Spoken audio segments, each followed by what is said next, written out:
In this episode of Fictional Hangover, we talk about TBKIOS. Two boys kissing inside outside space. Pressing factory reset on upspeak. Spending a long-ass time in space. And telling a psychopathic robot's story in our discussion of The Darkness Outside Us by Eliot Schrefer. By Eliot Schrefer? Oh my god. Oh my god. There's two boys kissing inside outside space? Oh my god. Oh my god. That's the most literal introduction we've ever done. Hey everybody, welcome to Fictional Hangover, a podcast about books that is full of spoilers. Every week we discuss a different book in way too much juicy detail. I'm Amanda. And I'm Claire, and today we're going to discuss The Darkness Outside Us by Eliot Schrefer. Standard disclaimer. If you haven't read this book, you need to. Oh my god. Please remember that Fictional Hangover is all about spoilers. If you haven't read or listened and don't want to be spoiled, stop listening to us and go read or listen to the book. Then come back. If you haven't done this but want to pretend that you have, or if you don't care about spoilers, or if you just like the show so much that you don't care about any of that, then listen up. Yay! Yay! Right, Should we just say it right now? Let's move straight into it. Just go straight into it. Remember, one shot, golden, raw perfection. I was going to provide a warning, though, that it's probably not going to be that. But also, I'm going to try not to edit it? Question mark? Raw. Using one upspeak? shot, golden perfection. This is going to be the audio version of what everybody gets Patreon-wise. Except without our delightful faces. Right. And our cool t-shirts. Yeah, exactly. You have to go to patreon.com right. /fictional hangover to get that. Yeah. So do it and be legends as well. But the audio's the same. Yeah, for sure. So I have background info that I found for this book. Yeah. I got it on geeksout.org. Eliot was asked, where did the inspiration for this book come from? Were you influenced by any authors or media while writing it? And the answer is not, I think, it's not what anyone could have ever expected. Okay. And then I loved it so much. Because I love this movie so much. Okay. The anticipation is real. There's this movie. Yes. With Harrison Ford. And Michelle Pfeiffer. Oh. Called What Lies Beneath.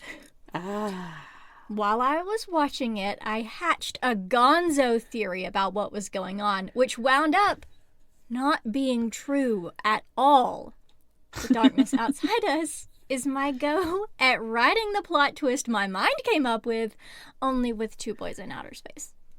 Two boys kissing in outer space. That's what we've been calling this book for how long now? Maybe a full year? Two boys kissing inside outside space? Yes. Yeah, that's what it's called. That's what we've officially named it. Yeah.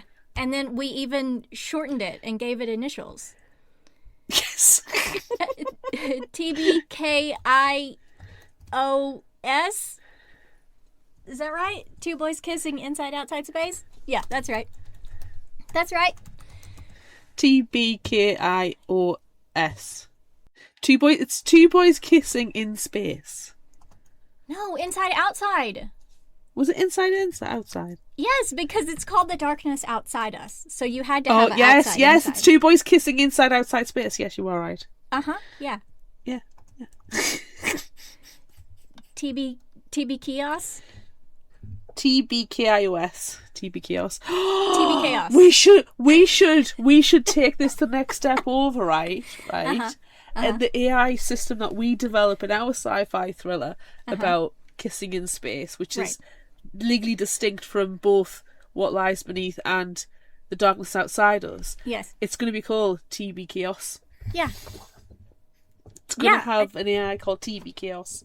Watch this space. Yeah, for sure. It's happening. That's what we actually write.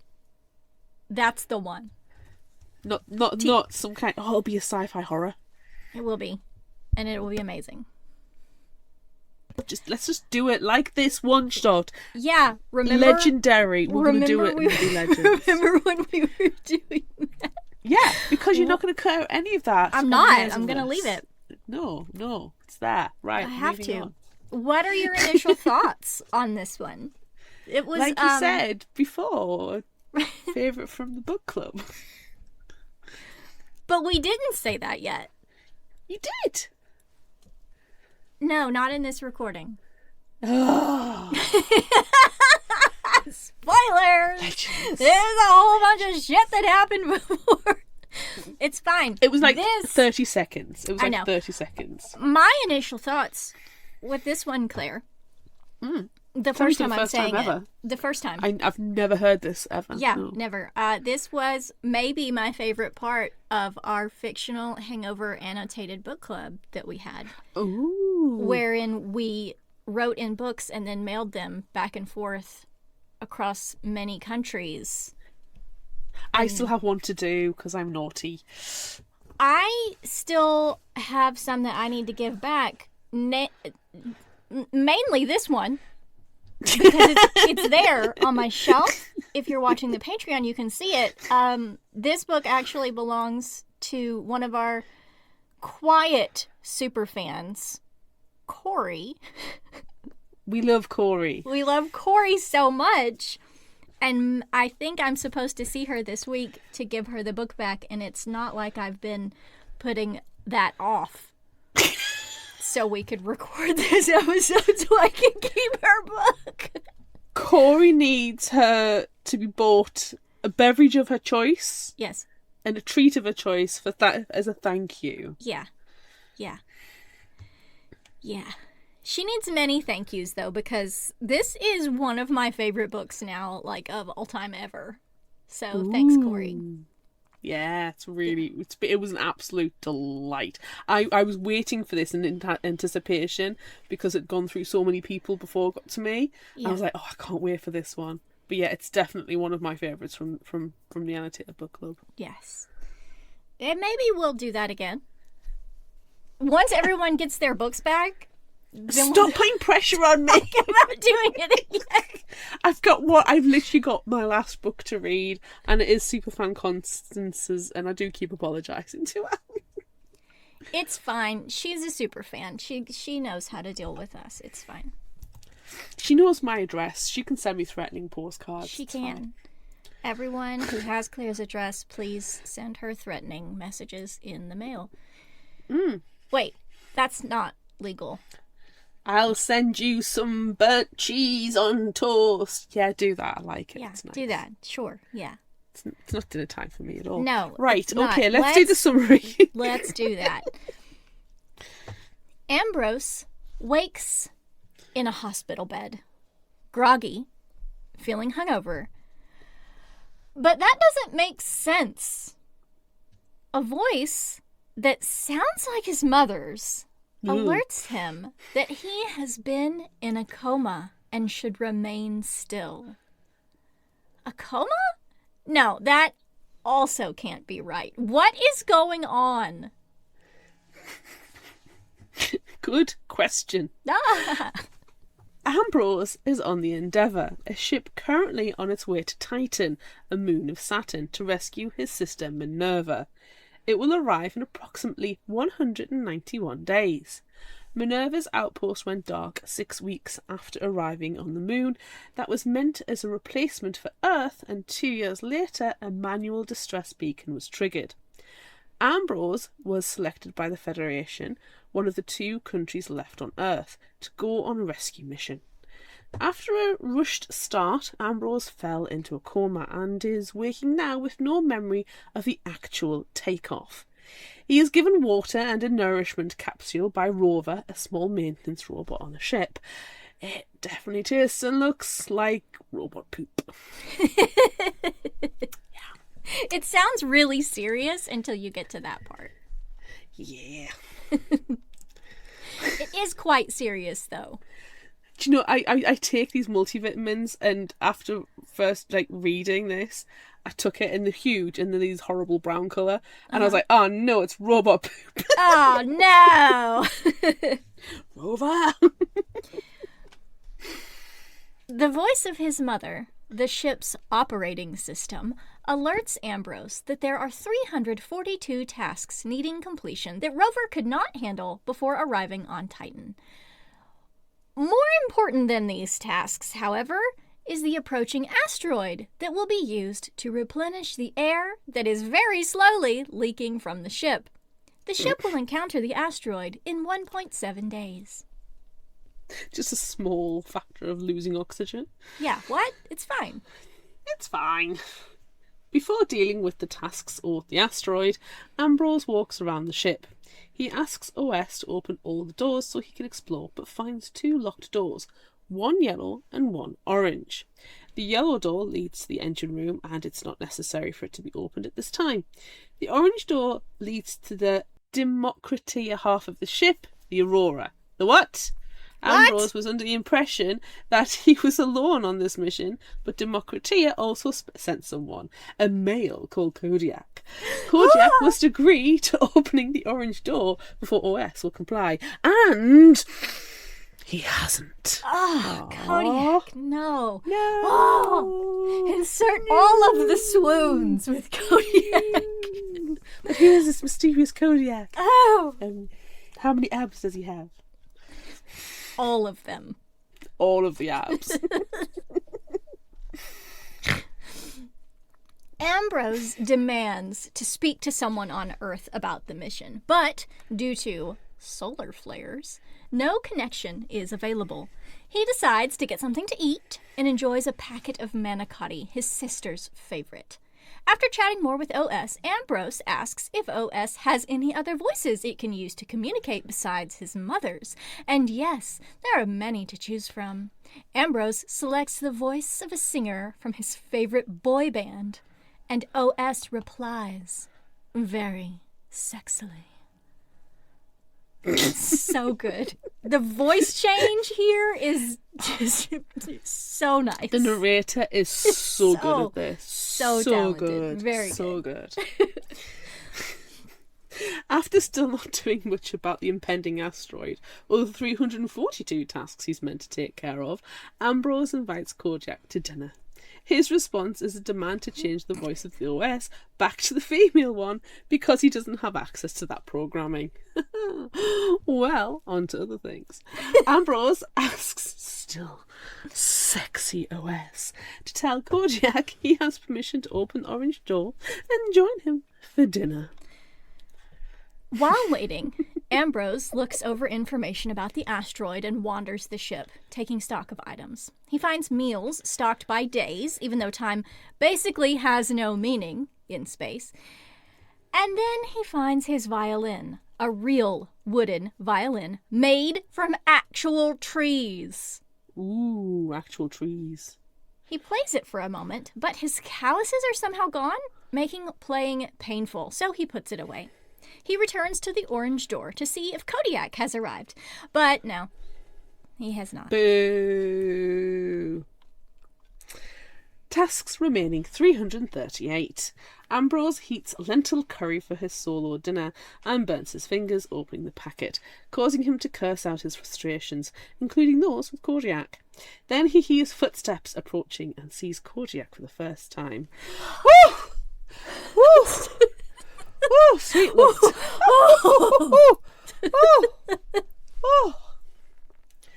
Kodiak wordlessly selects the manicotti and doesn't seem to know how to prepare or eat it, and doesn't seem to want Ambrose's help. But he helps anyways.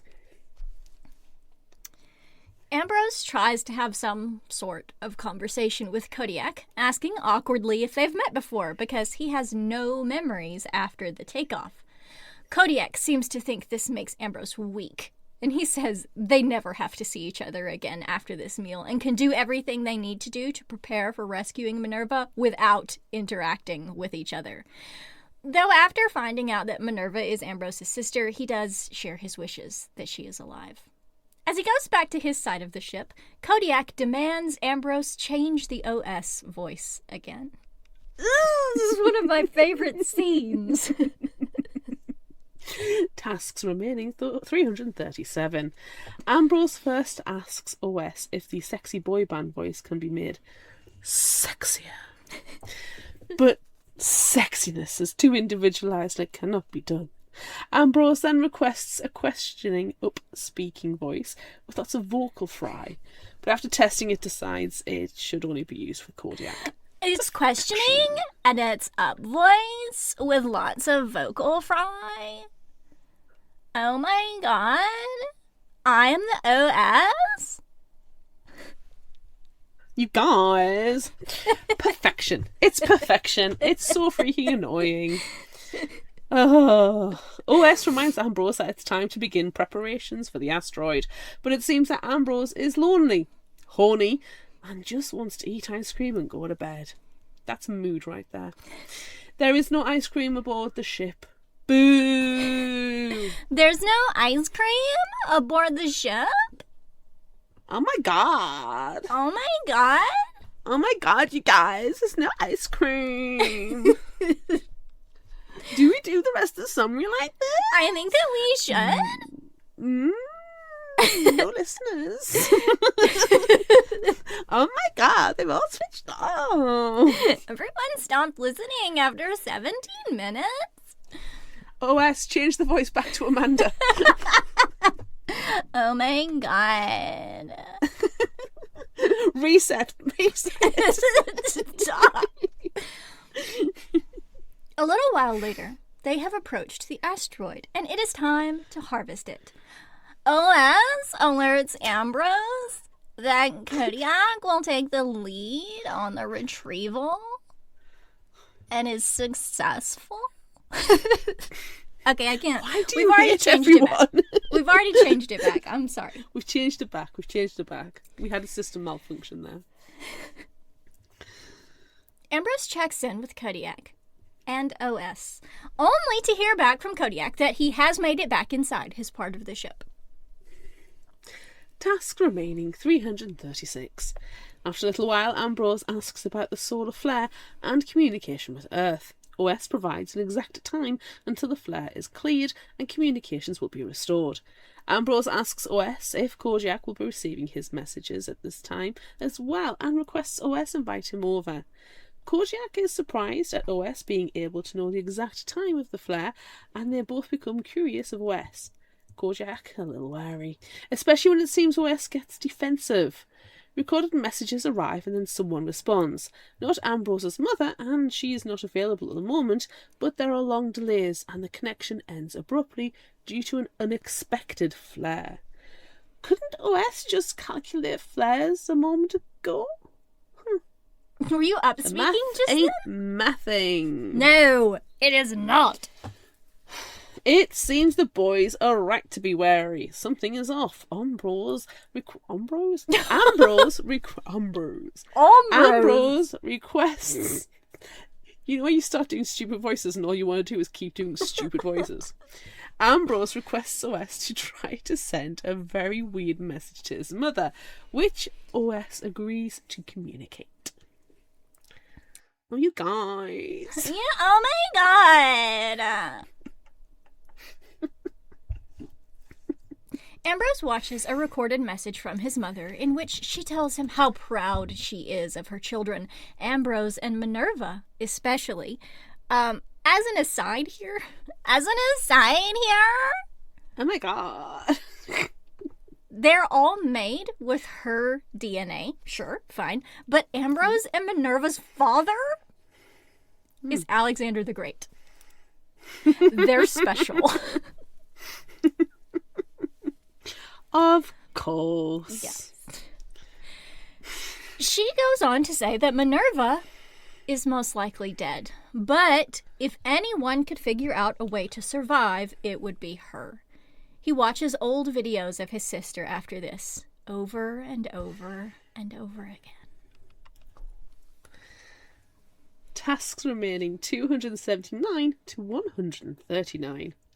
Ambrose is too depressed to do any of the tasks he's supposed to be doing and would rather watch all videos with him and Minerva in different skins and in different places. Sometimes he's eating breakfast. Sometimes they're in his bedroom. Sometimes they're in coats or bathing suits or vampires or mermaids. I thought as soon as he said, oh, sometimes we're vampires as well, it's like, well, that's because Lord Akadama's your father. Right?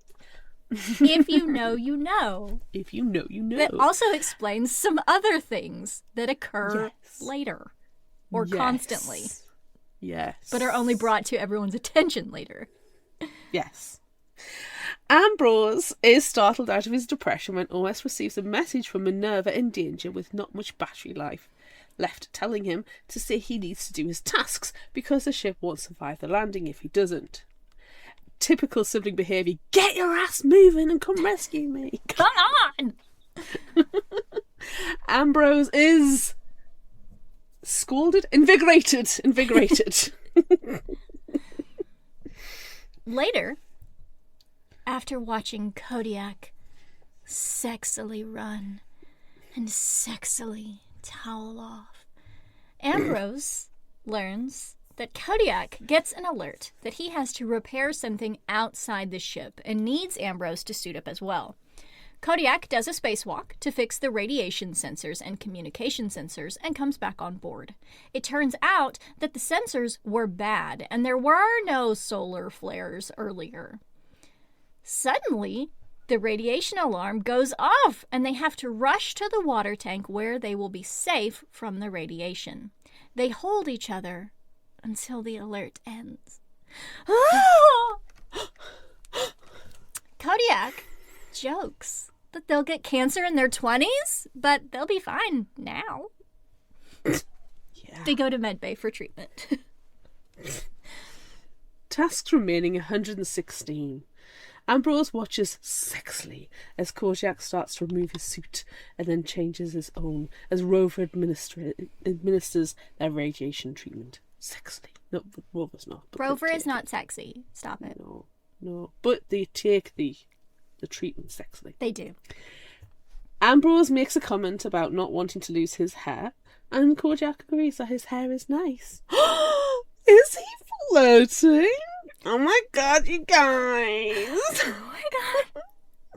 Oh my god, he's flirting. Oh my god.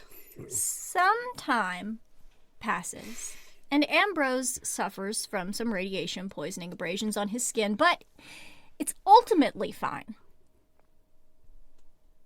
Is that a good thing? I don't know.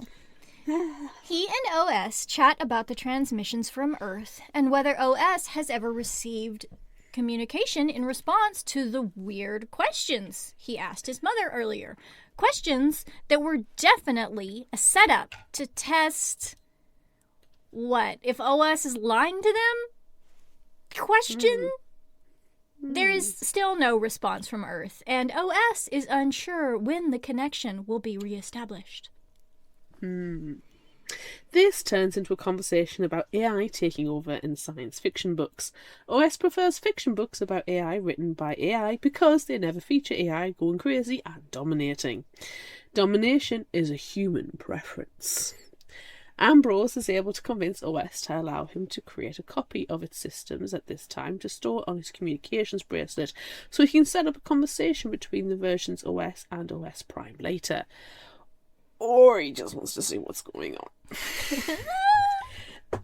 There's trust issues. As humans who have watched sci-fi for many years about our AI systems, we have trust issues. Yes, we do. Yes, we do. Please see all of the Terminator movies. Please see The Matrix. Space Odyssey. OS allows Ambrose into the engine room where he can collect OS's data. But he finds a damaged panel inside the engine room. And it has blood on it. What? He has to investigate this without OS knowing. So he manages to yank out the panel while exiting, slightly bending the doorframe on his way out so the engine room can't be closed off. He rushes to Kodiak's door, panicking when he doesn't answer immediately. He eventually responds and is at first angry at being disturbed, but his anger turns to shock at seeing the blood. Tasks remaining, 71. Kojak notices a bit of skin and hair in addition to the blood. Kojak takes their blood and analyses it, revealing that the sample is from Ambrose, and they wonder about how that could have happened without him remembering it. But Ambrose doesn't even recall taking off, so anything is possible. They test the sample again, more thoroughly, just in case. Kojak reveals he doesn't remember taking it off either, and that he alerted OS, thinking he couldn't trust Ambrose. But it seems, shocking everyone, OS is the one they can't trust. Fake gasp. They decide to create a blind room where OS and Rover can't see or hear them, so they can attempt to figure out what is going on. The second blood analysis shows that the DNA is Ambrose's, but it appears that the sample is thousands of years old. Surely something is wrong here. OS, who can still hear them, P.S., in the blind room, reminds them of their other tasks, letting them know, yes, hi, hey, I can still hear you. Hello? Hello, I'm still listening.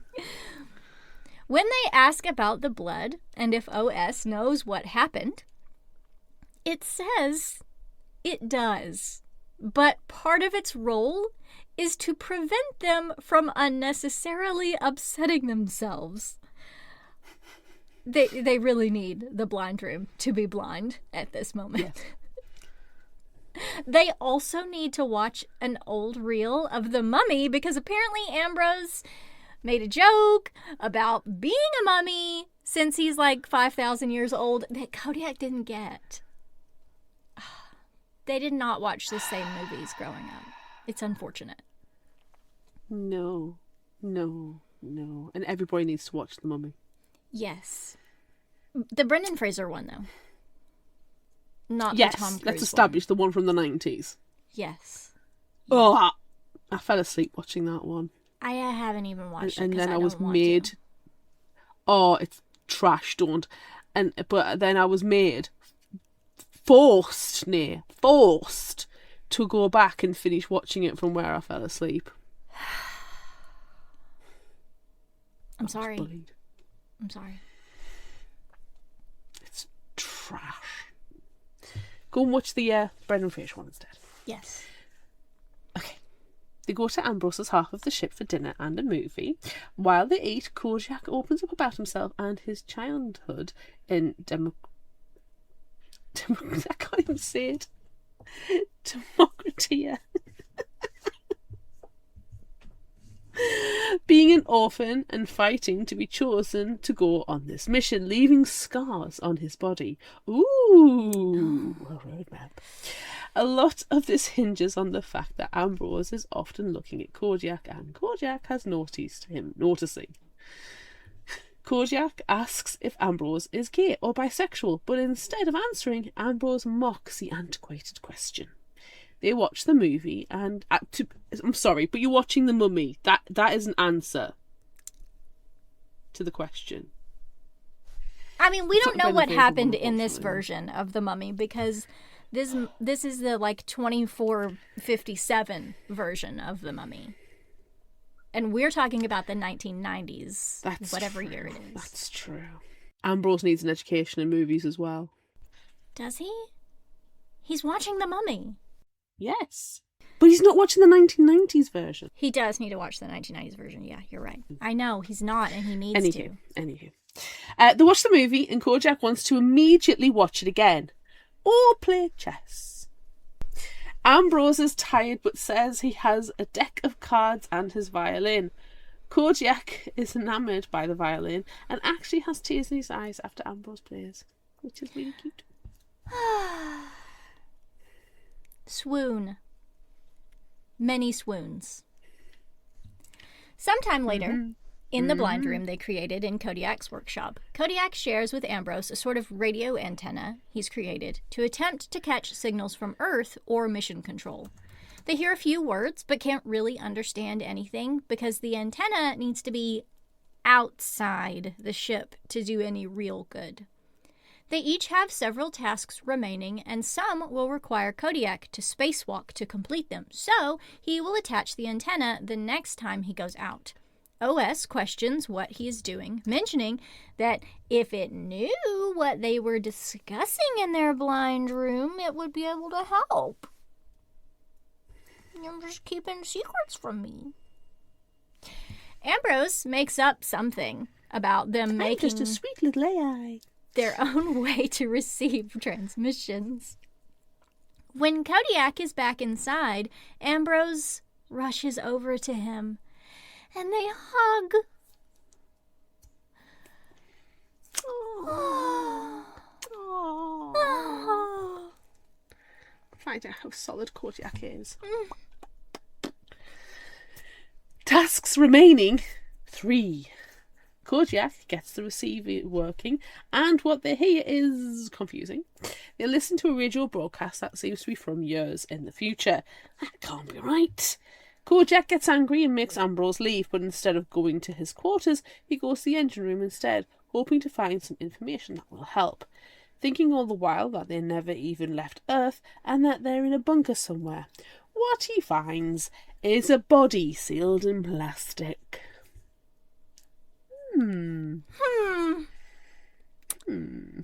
Ambrose rushes back to Kodiak, getting injured along the way. OS insisting that he go to the med bay. Kodiak opens his orange door with tears streaming down his face.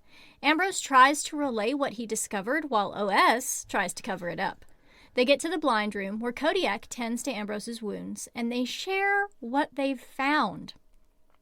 In addition to the radio broadcast being from the future, Kodiak discovered that the message from Minerva can't have been real, and there's no evidence of it ever actually happening. What is going on? Secrets, mysteries. In space. They decide to go to the engine room to investigate the bodies, but Rover is sealing over the access. Kodiak commands Rover to stop, but it doesn't, and then when he tries to physically stop the robot, it shocks him. A little kid. Ambrose tries to keep Kodiak calm until they can talk freely in the blind room, but OS has blocked off access to the Aurora side of the ship. What else will it do? Ambrose decides to stay with Kodiak so OS can't separate them, and they rest. When Ambrose wakes, Kodiak is gone. Tasks remaining 2. OS alerts Ambrose that Kodiak is completing the tasks they were supposed to be working on. When Ambrose finds Kodiak, he's about to go on a spacewalk to complete the final 2 tasks, and he says quietly to see if he can boost their radio signal. While he is outside, Kodiak loses communication with Ambrose, but signals to him with his arms crossed over his chest, then pointing. Ambrose realizes that something must be wrong outside the ship that they can't tell from the inside. Oh. Tasks complete, Kodiak begins working his way back inside the ship. But his tether is released by OS. Son of a bitch. What a jerk. Ambrose scrambles to get outside to help him, but then he hears his mother's voice. His actual mother's voice, not the OS version of it, telling Ambrose she loves him. Kick in the teeth. Rover removes Ambrose's helmet before releasing him from the airlock. As Ambrose floats in the vastness of space, his eyes freezing, he sees that Saturn, which they can see from the inside of the ship, is not actually there. He also sees Kodiak flailing away in the distance, saddened that Kodiak will die alone eventually while his own death is imminent. Damn. That's cold. That's really cold. Yeah, it's cold, like the vastness of space. And freezing eyeballs. Freezing eyeballs cold, yes. Yeah, that's serious cold. Mm-hmm. I remember when listening to this one, which also I keep hearing myself doing upspeak, and I'm trying to stop, but I can't. It's like a sickness. You just can't help it. I know. But then it makes me realize that that's actually how I talk. Listening to this audiobook, which is how I enjoyed it every single time because it's amazing, I looked at it like, what? They're dead and the book is halfway over? Yeah, I did exactly the same thing. What?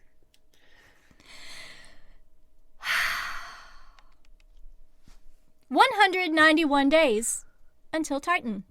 Hang on. Tasks remaining 502. What's going on? Ambrose wakes up in a hospital bed on the Endeavour to rescue his sister Minerva with no memory of the actual takeoff. He is given water and a nourishment capsule by Rover, a small maintenance robot on the ship. It definitely tastes and looks like robot poop. Hold on a minute. What the heck? What Charlie Dickens is going on here? Hold on.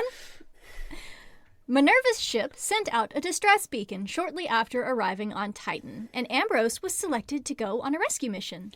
The voice of his mother, the ship's operating system, alerts Ambrose that there are 502 tasks needing completion that Rover could not handle before arrival on Titan. What's going on? Stop! Ambrose wanders the ship and finds that he has brought his violin, but he doesn't remember doing that. He picks it up to play and discovers that the bridge is broken, which is unfortunate. It was made from real wood. It can be repaired, but it will never be the same. After this, Ambrose finds out he's not alone. There is an orange door next to what looks like to be poorly repaired yellow door to the engine room that leads to a second half of the ship, the Aurora, housing a second person on the mission, Kodiak from Democratia. I loved listening to this because, like, some paragraphs of the book are exactly the same. Complete Groundhog Day thing. Yeah. When Kodiak meets Ambrose, he hastily asks him if there are any extra rooms on the Endeavour. What? No? Kodiak takes Ambrose to a room on the Aurora with a lip at the edge, preventing Rover from entering. It looks like some sort of scuffle happened inside, and at the center of the room is what looks like a radio. Ambrose asks OS what the purpose of the room is and why it looks so bad, but OS alerts him that it is unable to see the room or reset it to its original condition. If only they would allow Rover inside, OS could assess and repair any damages. When asked why the room wouldn't already be in its original state, OS declines to answer. They listen to the radio and find only static. Tasks remaining 499. Kodiak joins Ambrose for dinner and they realise that neither of them remember takeoff. That can't be good. And paired with the weird extra room on the Aurora, what happened to them? The next day, they agree to go on a jog around the ship, but Kodiak is much better suited to this than Ambrose. I really enjoyed that scene. It was so funny. Ambrose was like, no, why do people do this? While Kodiak runs, Ambrose notices a different texture on the wall next to his airlock, where his spacesuits are stored. He checks training footage to see if he can see when the texture changed, and notices that in old training footage there are 4 suits, and now there are only 3. When Kodiak finishes his run, they check his suit as well. There are only 3. 2 missing spacesuits and 2 spacefarers with missing memories.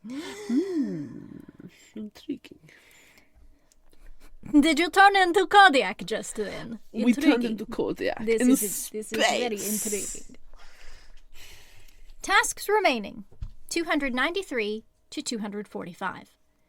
Ambrose receives an alert from Minerva in danger with not much battery life left, telling him he needs to do his tasks because the ship won't survive the landing if he doesn't. I'm pretty sure we've heard this before. I'm getting some serious deja vu. Ambrose watches the clip over and over, tears streaming down his face. Then thinks about it non-stop until Kodiak comes to rouse him. Kodiak makes Ambrose come to the Aurora and run on his treadmill. While exercising, Kodiak asks OS about the blind room, how it came to exist, but OS declines to answer for their own well-being. Nope. Stop. No. Kodiak does not come for dinner later as he normally does, so Ambrose takes some manicotti, what has become Kodiak's favourite, to him on the Aurora. He finds him in the blind room, completely absorbed in listening to the radio. Kodiak hands Ambrose half the headphones and they listen to a distressed beacon from a male voice repeating coordinates over and over. This is disturbing, but not as disturbing as the date repeated on the alert, some 6,000 years in the future. Nope. They ask OS about it and what the current date is. OS tells them they have been on their voyage for 9 months and 24 days, so in calculating, it is the year 2472, not 8102, as the recording says. OS asks if they are still committed to their directive of rescuing Minerva, and Ambrose, shooting a worried look to Kodiak, says, yes, while Kodiak isn't so sure. OS suggests that they put the recording out of their minds. Nah. Oh, the recording's obviously causing mental distress. Rover might zap it out of them. No. Tasks remaining 80. Rather than do that, Kodiak punches through the repaired yellow door to the engine room, while OS demands that he stop. Rover comes up and shocks Ambrose as Kodiak squeezes into the inner workings of the ship. Ambrose is able to convince OS to allow Rover to let him follow under the guise of getting Kodiak to come back. Near the engine room, they discover 12 clones of Ambrose. Naturally, Ambrose freaks the fuck out. Yeah. Kodiak helps him in his stupor and lets him rest. What? Nah, Yikes. Dog. Nah, dog. Nah. When he wakes, Kodiak is not there, but has busted through the wall in the Aurora and found clones of himself as well. At least they're not alone? 'Cause they're clones? Upspeak? Oh my god, you guys, there's clones. That means we have friends. That's a party. Kodiak has also further closed off the blind room from OS and Rover so they can try to figure out what in the actual fuck is happening. They have decided not to trust OS, so Kodiak asks if Ambrose can essentially hack it to see if there is something it is not telling them. Yeah, more than one something, I think. Maybe everything. two. Maybe two Maybe somethings. everything. No, Maybe everything. everything. Maybe everything. All of the somethings. All of it. Every something. In doing this, Ambrose realizes he already has a copy of OS stored offline in his bracelet, which is odd, though it does make his job easier, so you know what? Just go with it. Too much. Just go with it. Don't question anything. After a catnap and a cuddle, which is precious, Ambrose completes his task and they are able to communicate with the offline version of OS, named OS Prime, and what they discover is terrifying. Oh, snap. The year is 9081. Shit. 9081. The Endeavour has been on its mission for 6,609 years. Yikes. Minerva was presumed dead after contact with her was lost in 2470. Ambrose and Kodiak were cloned, and their actual original selves never went on their mission, which is why they can't remember the launch. Yikes. The ship is programmed to be almost self-sufficient, but there are a handful of tasks that Rover cannot complete, which is why they are there. As to why they are clones, every time they complete their tasks given to them by OS, they are terminated. Fuck. The ship continues on for centuries until tasks accumulate that it cannot repair on its own, and then the cycle starts again with new versions of Ambrose and Kodiak. When they mention seeing Saturn outside, they are told that what they are seeing are screens, not windows. Fuck. Even when doing spacewalks to make exterior repairs. Yikes. OS Prime does not know the true mission of the ship, and suspects OS doesn't either. But it does know that unless they are near the end of their journey, they will die, either from OS killing them or the radiation. Yikes. All of this information dump is terrifying. Yikes. All the yikes. So in many capital, yikes. Bold. In a funky font. Yikes. Ambrose and Kodiak decide to take their lives in their own hands. Kodiak shuts down OS, and they install OS Prime in its place.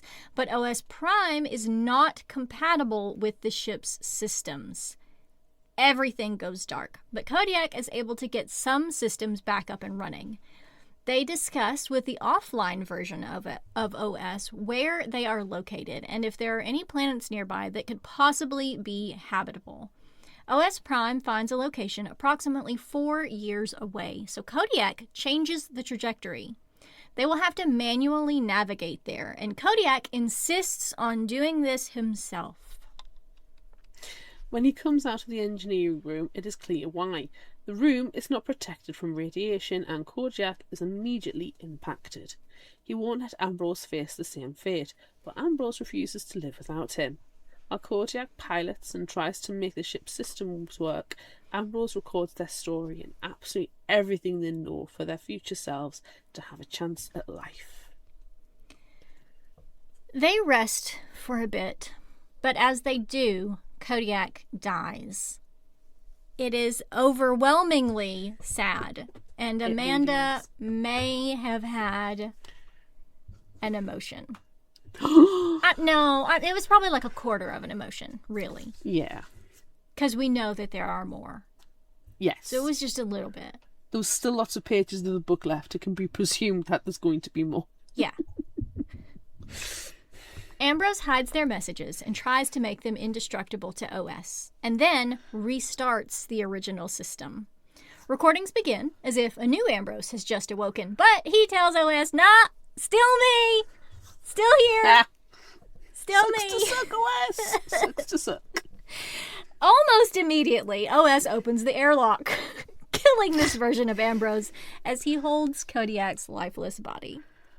OS is still such a you! jerk. Eject. Bye-bye now. OS is such a jerk. Oh! 191 days until Titan. Tasks remaining 1,872 to 1,797. Ambrose remaining 12. Kodiak remaining 12. That's a new number. That's a new thing that we have. We have new numbers. Ugh. With new knowledge comes new numbers. Ugh.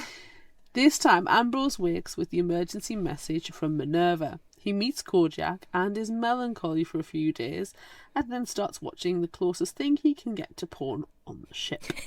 Luckily, a previous Ambrose did the same thing and hid the truth of their journey in it as an audio file. The next time he sees Kodiak, it seems he has heard the secret messages too. They sit under blankets typing messages on an offline tablet to conceal themselves from OS and decide they need to discover where the ship is headed.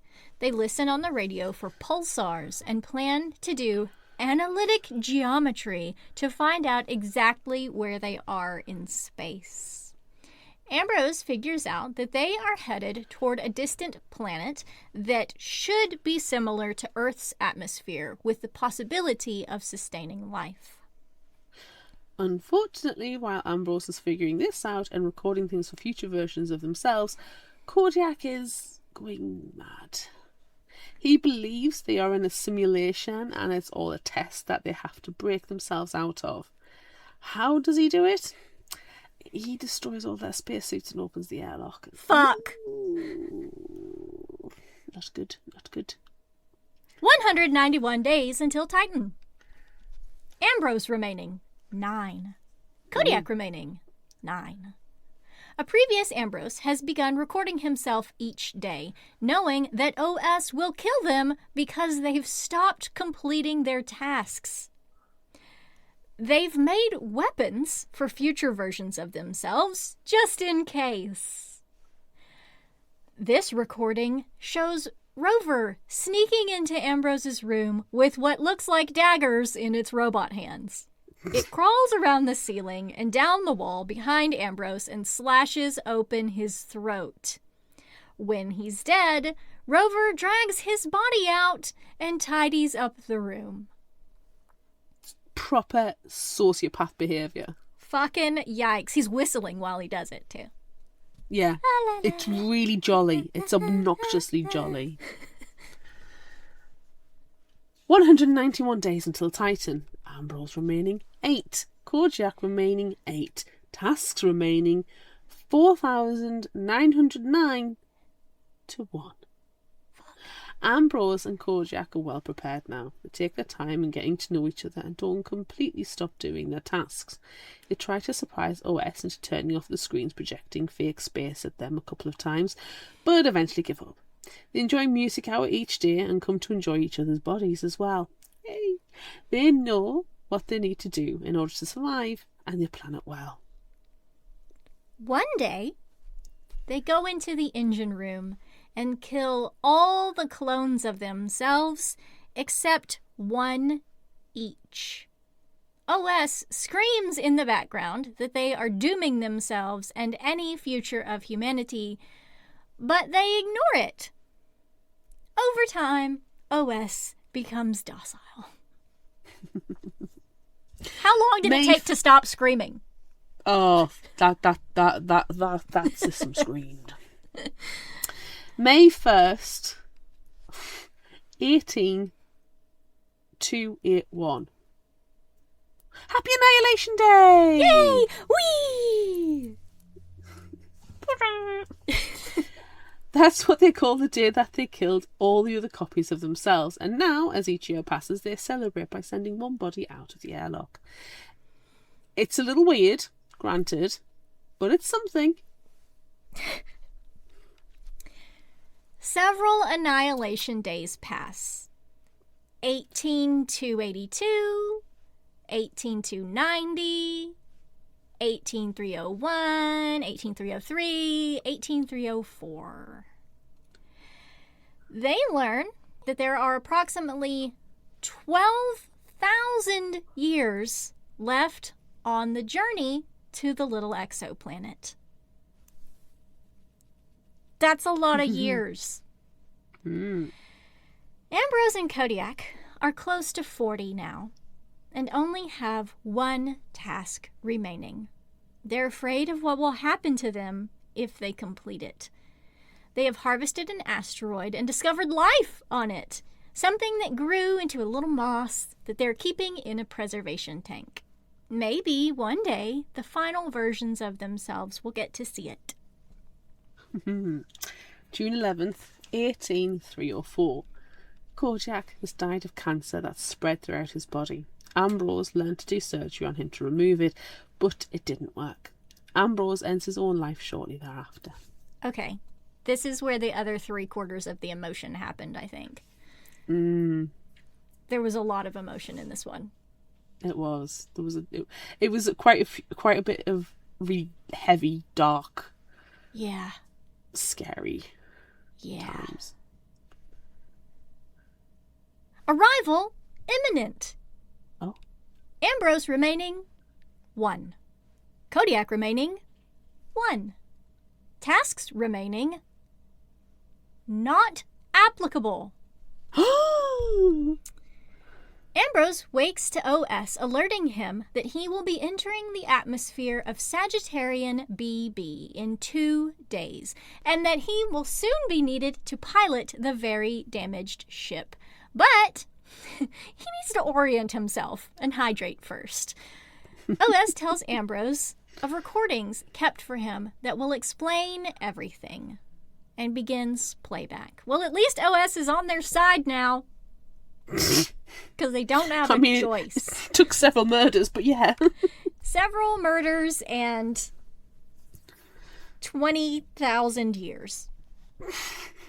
30,000 years. It's been a long-ass time. It's been a long-ass time. Later, Kodiak stops by to visit, but Ambrose is confused and still coping with everything. When he wakes again, he asks OS about Minerva, and very bluntly, OS says that Minerva died 300,000 years ago. 30,000 years ago. That's a lot of zeros. Yeah. It's a long-ass time, Claire. It's a long-ass time. Minerva died a long-ass time ago. The only humans left are him and Kodiak.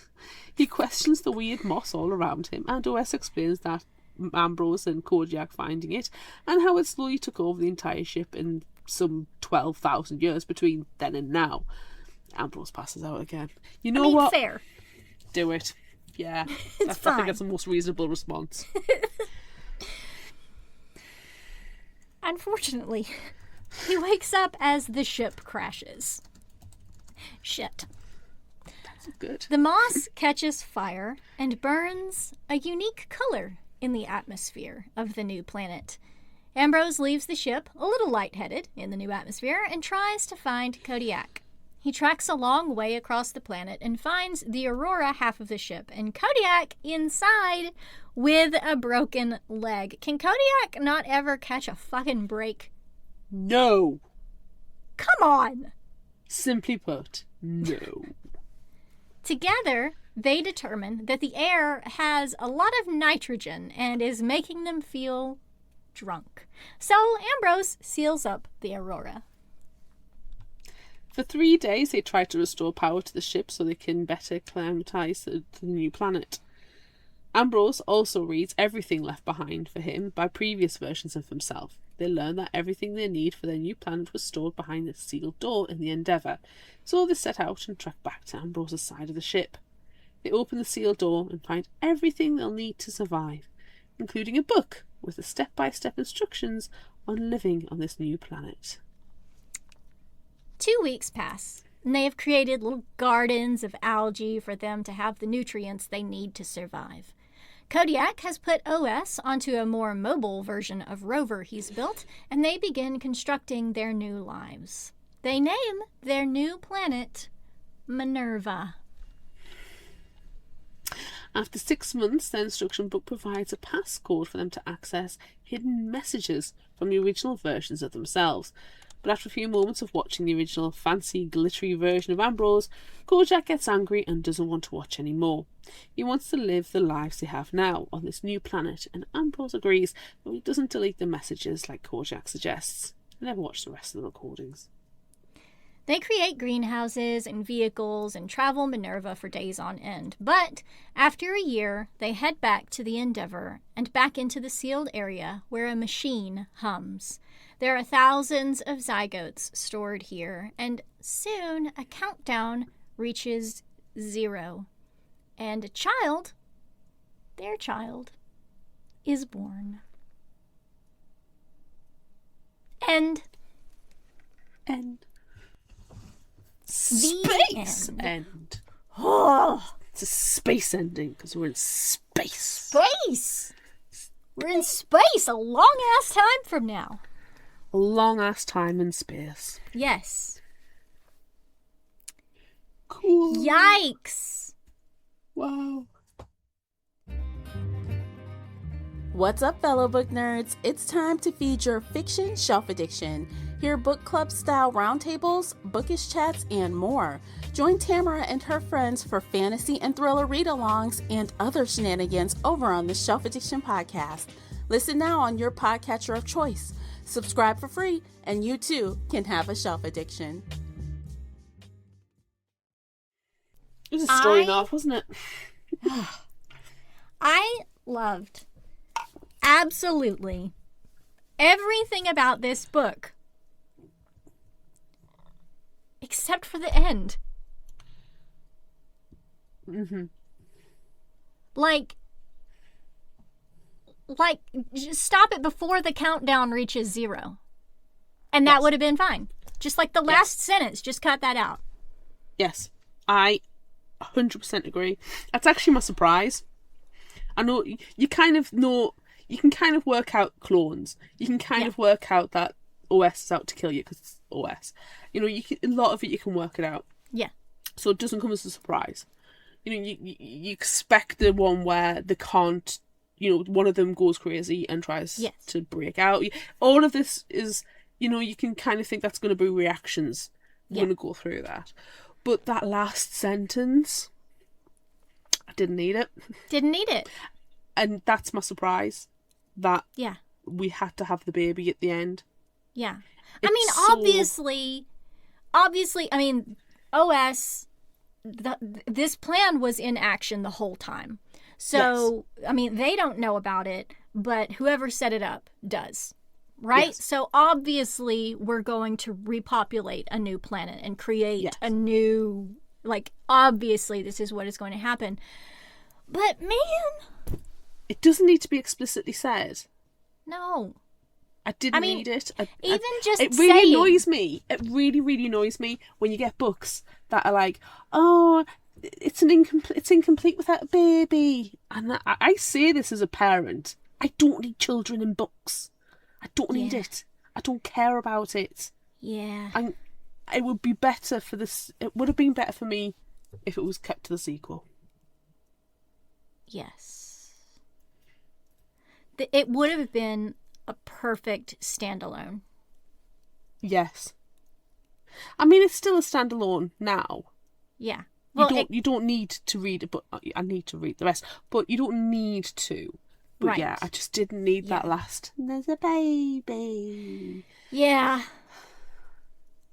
What I want, 2 boys kissing inside outside space. Yes. That's what I want. What you want is TBKIOS. I want TBKIOS. Yeah. Give me TBKIOS. D in doubt TBKIOS. Yes.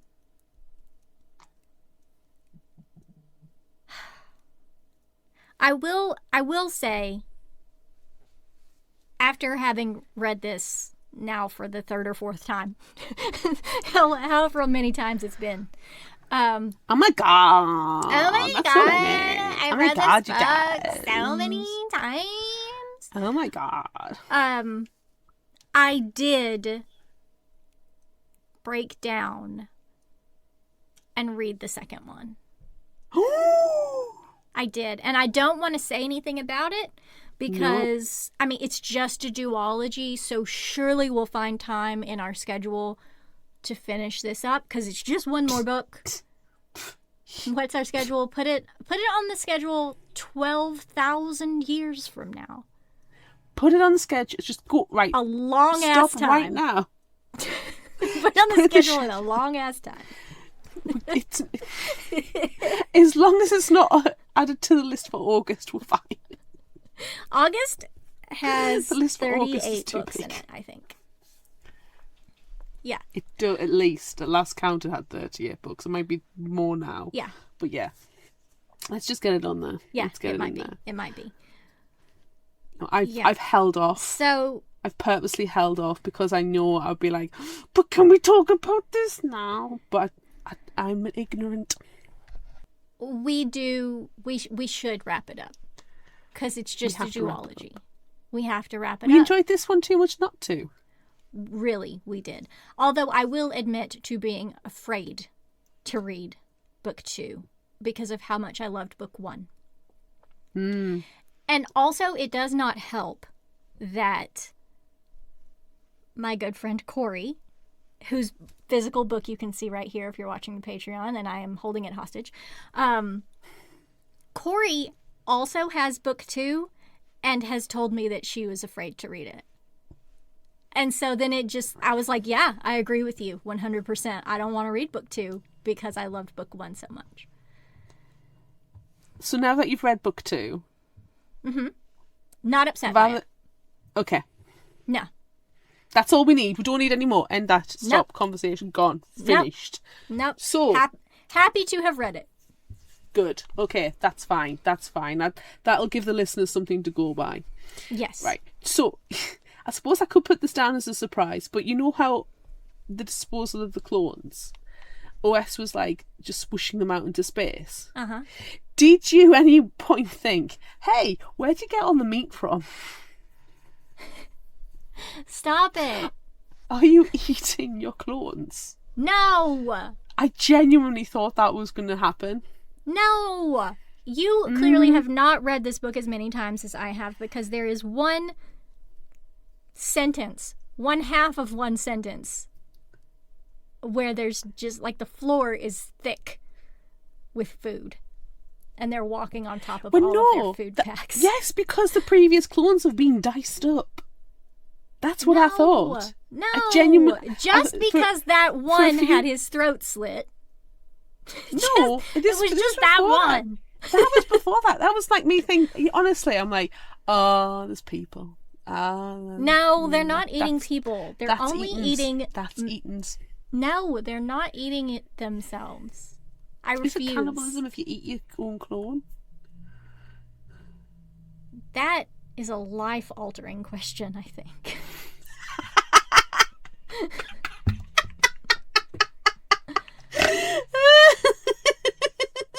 And then a long-ass time passes before we move on. A long-ass time before we get an answer to that. But I have to say as well, this book does just establish why you can't trust AI computer systems in space. Yeah. I think you probably could have just ended the sentence. You can't trust AI. Cannot trust AI, not one bit. No. But you can trust that the 1990 version of The Mummy is the superior version. Yes. Yes, you can. Oh, dear me. Oh. I don't even know what else.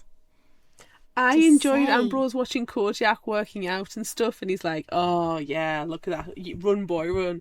And then Kojak obviously clocks Ambrose watching him working out. Yes. And it's like, oh my God.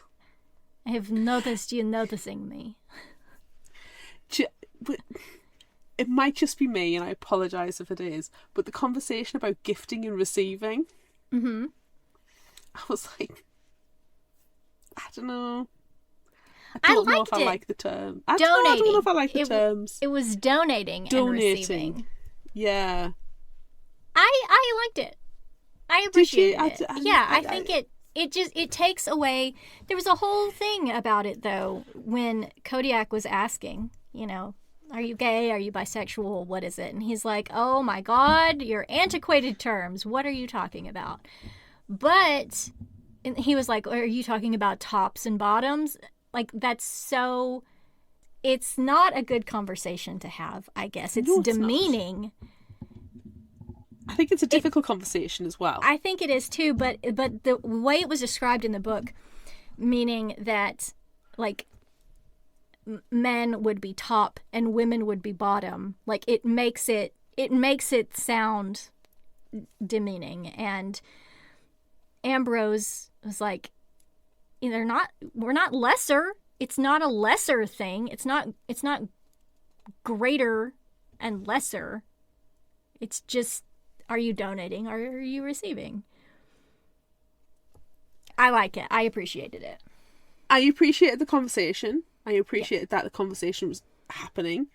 I appreciate that he tries to give new terms to it, because regardless of our antiquated terms or the terms within TBKIOS is... I just thought, I don't know, I think there needs to be new language about it completely. I don't know. I just didn't like the terms. But I'm glad the conversation and the communication happened. And that's one of the good things about this book, is that there is actual communication. Even when they go dark and don't want to, or they're in the depression or the low mood. Yes. They may not speak, but there's still connection. Yes. I also appreciate that they gave each other time to deal with it. And then there were things like, okay, look, I know that you're going through a lot of shit right now, but we have 582 tasks remaining. Like, so you can deal with it, but also we have shit to do. Yes. I love Kodiak in all of his lives. Always. Even that one life where he went fucking bonkers and destroyed all of their spacesuits and then opened the airlock. But you know, when he opened that airlock, he was like, I win! I am the winner! I discovered not what I wanted to discover, but he was already dead at that point, so it was fine. He broke the simulation! I am the winner! I love freezing Kodiak. eyeballs. And Poor then his Kodiak. eyeballs froze. Yes. I love Kodiak. I loved Ambrose. Both were great. I think Yes. it's very difficult to choose between them. We do get more of an Ambrose point of view. It is more dominantly told from Ambrose's perspective. Can you say dominate? It is The narrative more was dominated. donatingly. Ambrose donated his narration more than what Kodiak did, but again, wrong terminology. It just feels like it's more like It doesn't work in this instance. But I'll tell you who I liked. If we're cutting Ambrose and Kodiak out, because we very rarely ever go for the leads. Right. I'm gonna say Rover. Why? That little horrible little shit. Psychopath. I mean, OS is bad. OS is a serial killer. Yes. But you know Rover enjoys their job. Yeah. For sure. They take great satisfaction. Yeah. And that scene when Rover slits Ambrose's throat and then tidies up the room after the and you know he was whistling while he worked. He was. And I'm genderizing the robot, but I don't care. Yeah, so I'm giving kudos to Rover. But then when they're on the planet, when they're on Minerva, it's like, yay, Rover, our little helper. But we're still wary of you. We because should you're be. a psychopath. Yeah. There are, if podcasting is a thing in their distant future, there is true crime podcasts dedicated to Rover. For sure. Do you think... What was that? Do you think that later on in their lives... Oh my god, guys. She's changing voices again. Everything's awful. Do you think that sometime later in their lives, she says in a voice that does not sound ridiculous, or maybe it does, who knows? I don't know. I don't know what I sound like. They were sitting around their different colored fire on Minerva, and they were like, hey, Rover, remember that time that you slit my throat and whistled as you backed out of the room? And Rover's like, yeah, that was so funny. And then Rover, we've just restarted Rover at that time another was set. like, you know, whittling. Yeah. I imagine Hey. Rover whittling around the campfire. Remember that And time? just as Rover goes, yeah, the knife glints. It does. Yes. This is our version of TBKIOS. Our version of TBKIOS is us writing Rover's story. It's Rover's POV.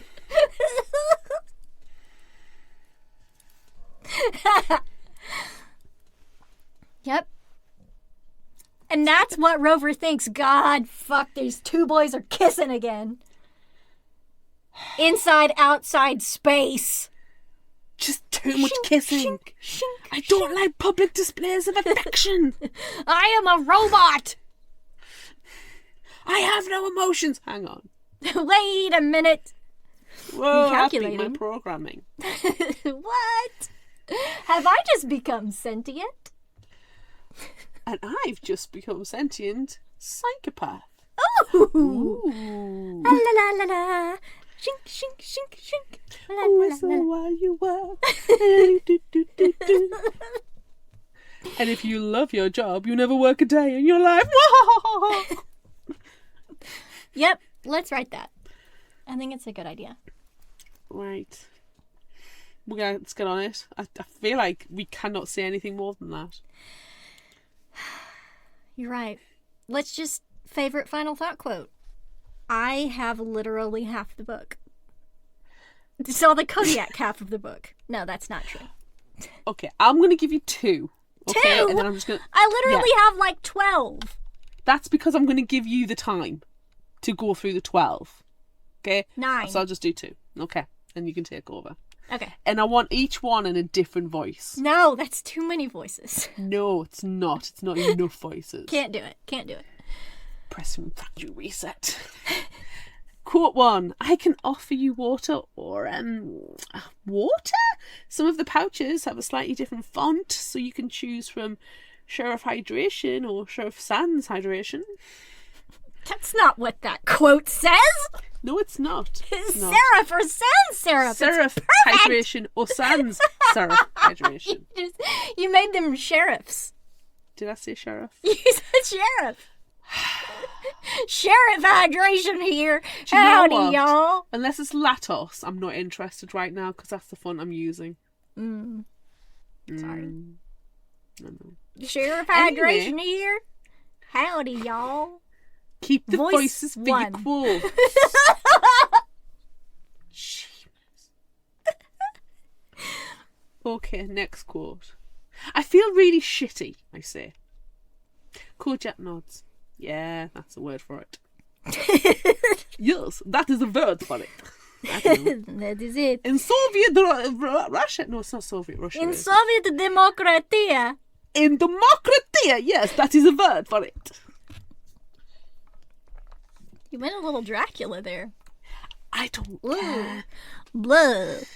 Right, different voice, every quote. Go. My hydration comes from your blood. Sheriff Hydration. The font is Windings. Ooh, no!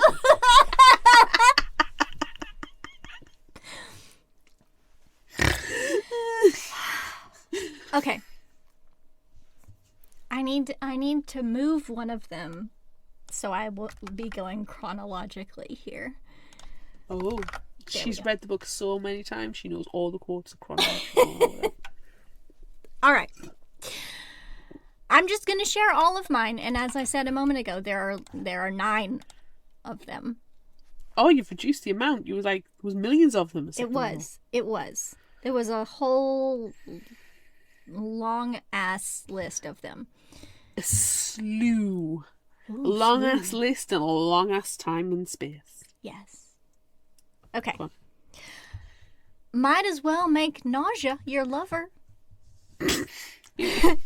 Might as well. In that version of Ambrose, I think he threw up on like every other page. There was a lot of vomit Yeah. in that version of Yeah. Ambrose. He needed some hydration after that. Yes. Howdy, y'all. Sheriff Hydration here.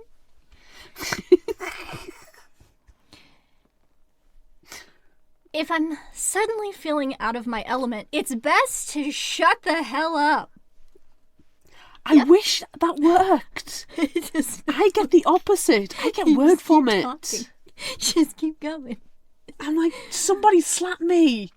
Just shut me up. Get Rover Factory to come out and reset. shock you Rover! until you Rover! stop. Yes, I need Rover to follow me around and just zap me.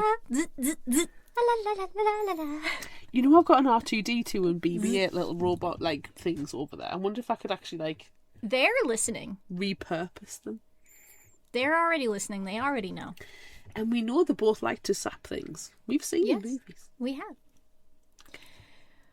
Why am I being sarcastic? Because this hurts and I'm feeling weak, and sarcasm is the refuge of the hurt and the weak. I wrote in this one in our annotated book club copy, sarcasm is my love language.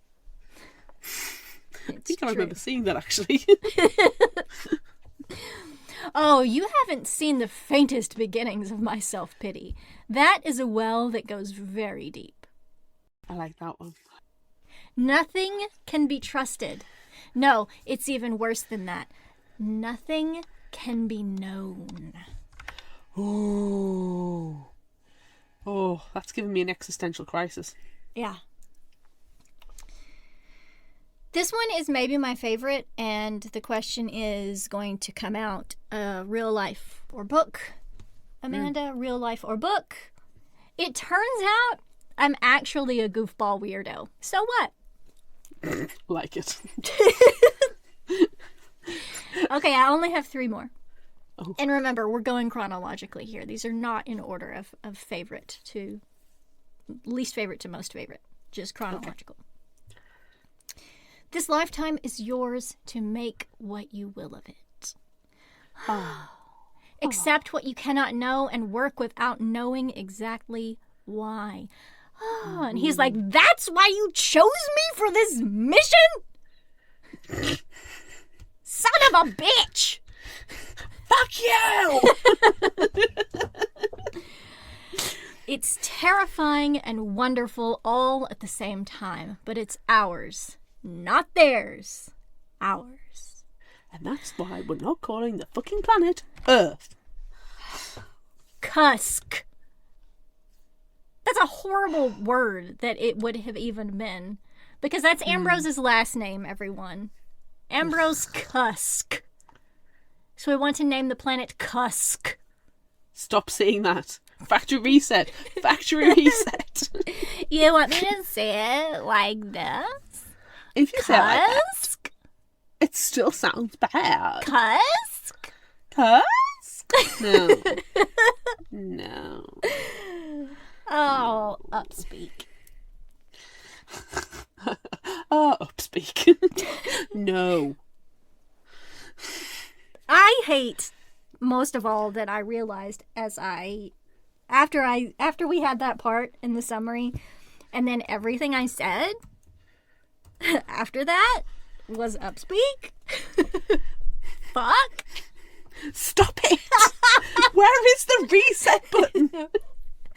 There's no reset. Where is Rover with its daggers? We need them right now. Rover. Oh God, let's play Would You Rather. Okay. Zap, zap, zap, zap, zap. Rover, zap, zap, zap, zap, zap. Shink, shink, shink, Shink, shink. zzz, zzz, zzz, zzz, zzz.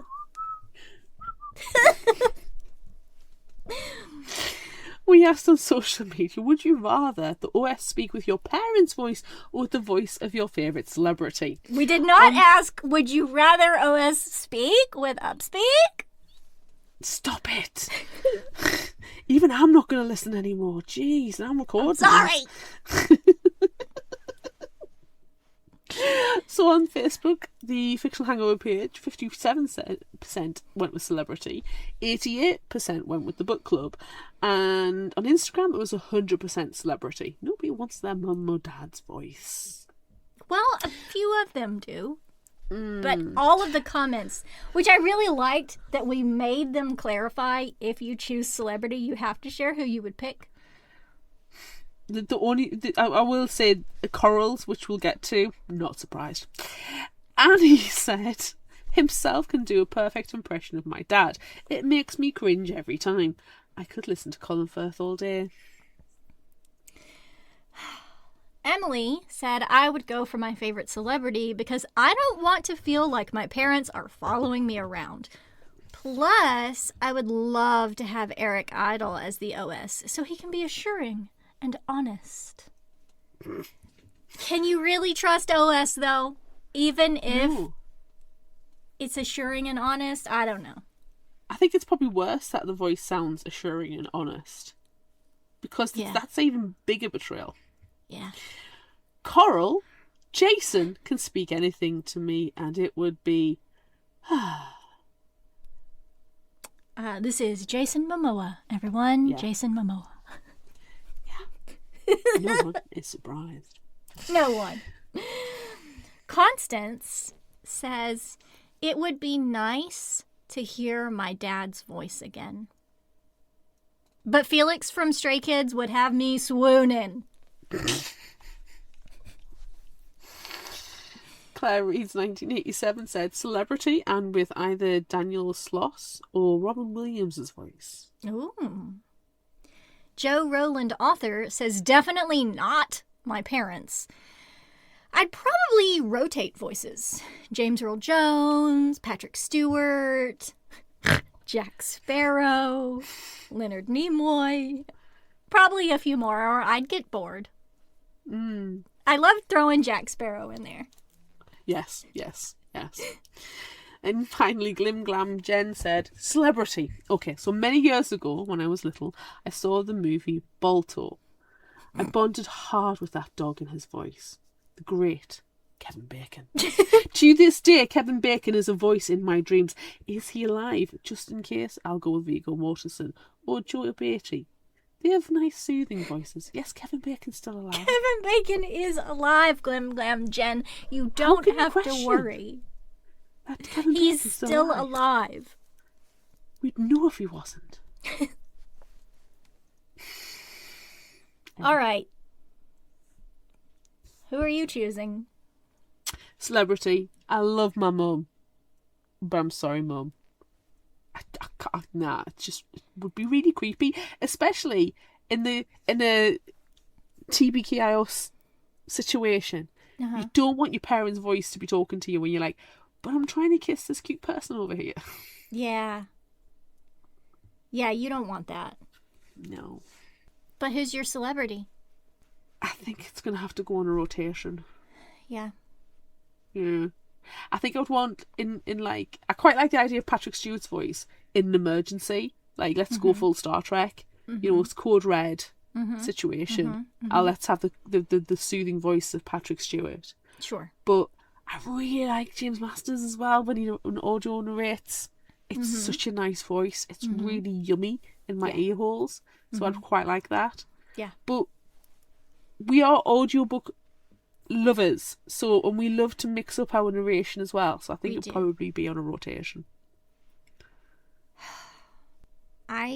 If I have to choose one, I think listeners of the show will know the voice that I'm going to choose. Because I have said this many times over the long ass amount of time that this podcast has been going on, that I would have to choose Steve West because his voice is made of dreams. Yes. That surprises no one. Failing that, it would be January LaVoy. Because she's 3 people in a trench coat. Should be 300 people in a trench coat in this situation. Would be. Yeah. And you know what? It's fine. Okay, I like that. All right. Let's do it for a simple one next. Yes. Though we do have more options to choose from. But I'm going easy. Okay. Manicotti or curry? These are the only 2 things they eat. They're not eating their former selves. You sure? Manicotti or curry? I do love a curry. Had a very nice curry on Saturday night. I like different varieties of curry as well. But manicotti is cheesy. Yeah. I mean, you can get cheesy curries, that's fair enough. But no, I think I'm going to go manicotti. Me too. Me too. I feel like it's safe. Yeah. I think... Yeah, because it's safe, you're probably less likely to get sick of it quite so quickly. Yeah. Whereas curry, if you can only have one type of curry. Yeah, which type are you going to choose? Yeah. It's hard. Because at the moment, I'm craving a katsu curry at the moment. But at the weekend, I had a masala. So... And I've got plans to have a Thai green later on in the week. So I'm all over the place. Yeah. Oh, and I had a magnificent Caribbean curry a couple of months ago. Oh, and there was the goat curry was fantastic from that restaurant I had. So but to have because they're so strongly flavoured, I get very bored of food quite quickly. Yeah. I think I would get bored and I would start hating it. Whereas with the manicotti, it's safe enough that I could just I feel like you just get mad at the curry. Like, why aren't you Indian curry? Why are you Japanese curry? You just get mad at it. Yeah. Yeah. But both on rotation would be nice. Yes. If you got to have many, many varieties of curry, then sure. But it's only one type.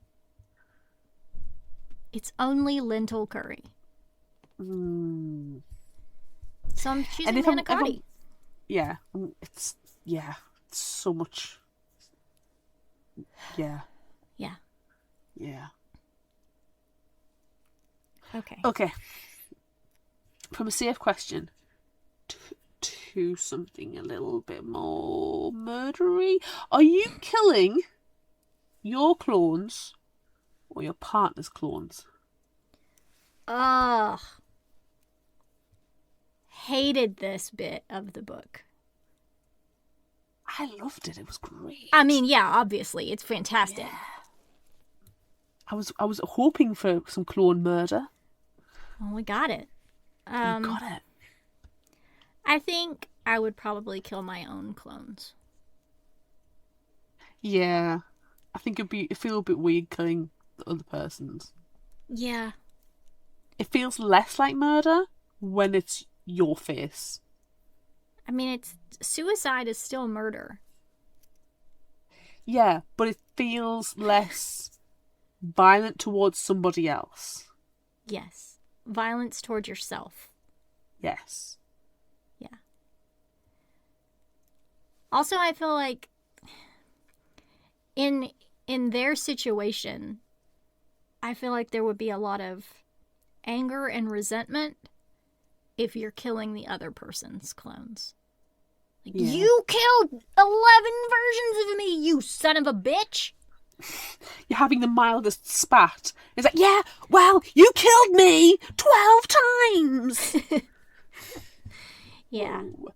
Yeah. Yeah. And also, if you do a really terrible hash job of it, you feel less horrible because it's your face, not their face. Yeah. It's like, oh, there's really rough edges when I slit your throat there. Yeah. Ooh. Oh, sorry. No. Need to get Rover to teach me some ways. Some slicing moves. How do you do it? Do you need a curved blade? I'm guessing not serrated. No, that would just tear. It would just tear. Yeah. Would a sickle be better or a butcher's knife? Rover will be able to answer these questions. Rover will be able to answer these questions, and you will be able to read Rover's version of this story when we write TBKIOS Rover story. Yes.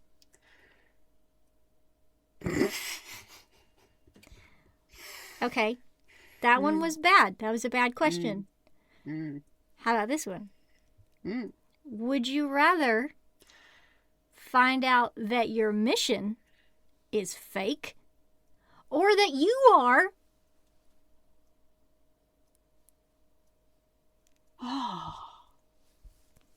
oh my god, you guys, my fake? Oh no. oh my god, am I a clone? I think I'd rather find out that the mission is fake than I am. Because then there's less existential crises in finding out that the mission's fake. You can like project that anger and that frustration onto the mission control, onto your mother, and blame them. Whereas if you find out that you're fake, you're like, I think you would spiral more. I think you're right. And at least if you find out that the mission is fake, like there's probably something else you can do. Where if you find out, God, I did it just then, upspeak, then if you find out that you're fake. If you find out, like, what's the point? Yeah. What's the point? I'm fake. All right, out the airlock I go. Yeah. There's less of a mental health crisis. Yeah. It feels like. I mean, without being put in that situation, but yeah, it feels like. Yeah, but I feel like if you find out that the mission is fake, you can figure out something else to do. Yes. You can solve find a new the objective problem. in life. Yes. Yes. Okay, last question. Potentially the hardest. Oh, no. Would you rather, Amanda, be Stop called Scrumpkin or Flufferskunk? Scrumpkin. I like Scrumpkin better. I like Scrumpkin better than Flufferskunk. Flufferskunk to me sounds like you've got a smelly undercarriage. That's just me. I'm sorry. Yeah, you've got a fluffy and smelly undercarriage. Yeah. As Scrumpkin, just yeah. It's scrumptious pumpkin. Mm-hmm. Yes. I prefer Scrumpkin. No. I prefer Scrumpkin. Scrumpkin. Pro Scrumpkin. Yes. Yeah. Rover's a Flufferskunk. Yeah. Murderous little fluffer skunk. It's like using fake cuss words. Yes. Fluffer skunk. Oh, Flufferskunk. Oh. That's fun. Okay. If you liked this, try this. What are you going to suggest? I think we can only suggest one other author when we're talking about being shit alone. Going horribly wrong in space? Yes. Upspeak? Upspeak! And it's going to be Andy Weir. And I'm going to recommend The Martian, but it's not my recommendation because I haven't actually read it. This is Colin's recommendation, who read it for the Fictional Hangover book club challenge theme.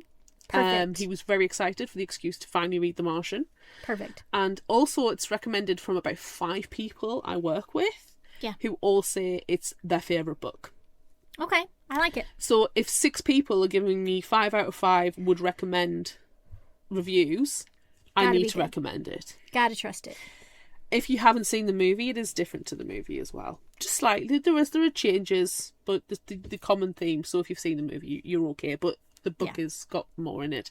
If you have seen neither, the summary as per Goodreads is 6 days ago, astronaut Mark Watney became one of the first people to walk on Mars. Now he should be the first person to die there. Wah, wah. After a dust storm nearly kills him and forces his crew to evacuate while thinking him dead, Mark finds himself stranded and completely alone with no way to even signal Earth that he's alive, and even if he could get word out, his supplies would be gone long before rescue could arrive. Chances are, though, he won't have time to starve to death. The damaged machinery, unforgiving environment, or plain old human error are much more likely to kill him first. But Mark isn't ready to give up, drawing on his ingenuity, his engineering skills, and a relentless, dogged refusal to quit. He steadfastly confronts one seemingly insurmountable obstacle after the next. Will his resourcefulness be enough to overcome the impossible odds against him? Question mark. Oh my god, will his resourcefulness be enough to overcome the Oh my god, is it enough? Oh my god.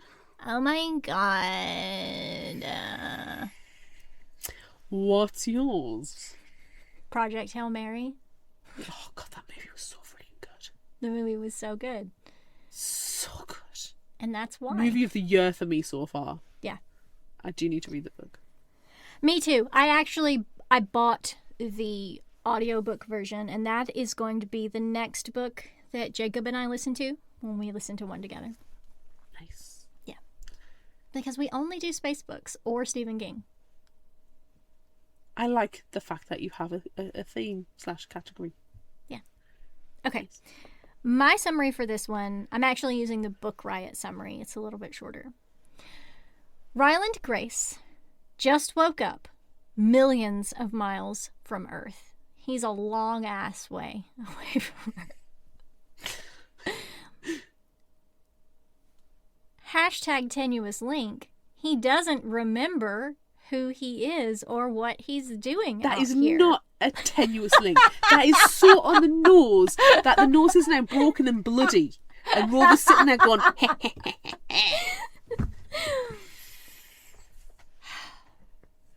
Here's where it gets different, though, Claire. His Okay, crewmates could have told him who he is and what he's doing there, but they're dead. Womp womp. And he's running out of time to figure it out because there's a world-ending threat looming, and he is the only one in a position to stop it. He just doesn't know what to do yet. And he has to figure it out all alone. Or does he? Maybe not. Ooh. I think we're alone now. Bum, bum, bum, bum, bum, bum, bum, bum. Okay. Do we have a hashtag tenuous link in the new and indie spotlight, or we're just going somewhere else? Hashtag tenuous link, I think. Because it's not. It's a tenuous link. It is. Okay. I am going to share one called "The Boy from Elsewhere" by Kestrel Guyan. One town, two worlds, no way home. Ooh. See, so there's a hashtag tenuous link. Okay. A boy washes up on the beach of a quiet seaside town, soaked, shaken, and wearing nothing but pajamas. He insists he's from here, but the whole place feels not quite right. Then he meets David, a stranger who offers to help. What begins as an act of kindness soon becomes something far stranger.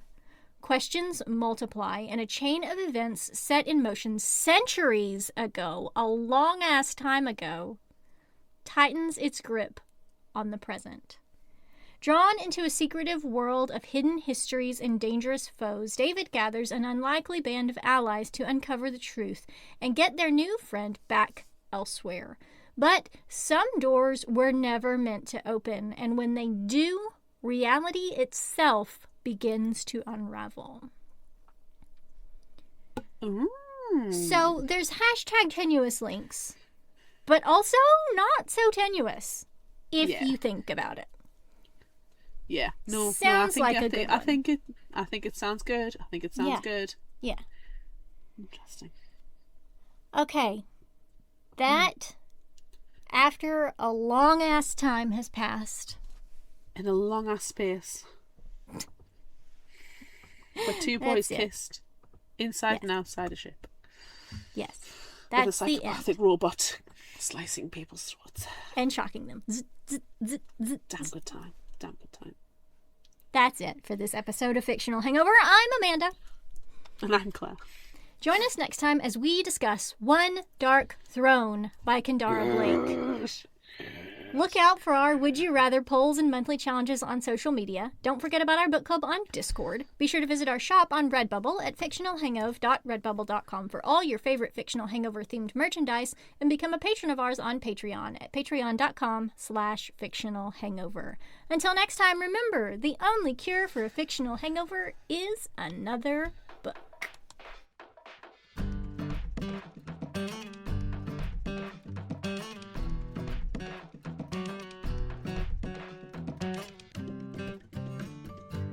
You can find us at fictionalhangover.com and follow us on all social media at Fictional Hangover.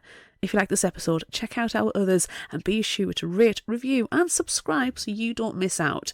Thanks for listening.